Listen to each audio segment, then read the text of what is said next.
గదిని సగము పంచుకుంది ఎవరు అనుకోవాలి ఏం కావాలి. మదిని బరువు పెంచుకుంటూ ఎవరికేం చెప్పాలి ఏం చేయాలి.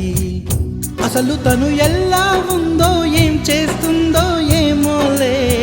స్పెషల్ మనిషైనా కూడా మనకేముంది మామూలే.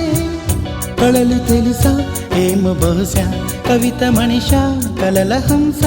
మనసు కొంచెం తెలుసుకుంది కలిసిపోయే మనిషిలాగా మంచి పద్ధతంటూ ఉంది. మదిని లాగుతున్నది ఎంత ఎంత వింతగున్నది. వెన్నెల్లో హాయ్ హాయ్ మల్లెల్లో హాయ్ హాయ్ వరాల జల్లే కురిసే. తప్పెట్లు హాయ్ హాయ్ ట్రంపెట్లు హాయ్ హాయ్ ఇవాళ మనసే మురిసే. మే నెల్లో ఎండ హాయ్ ఆగస్టు వాన హాయ్ జనవరిలో మంచు హాయ్ హాయ్ రా.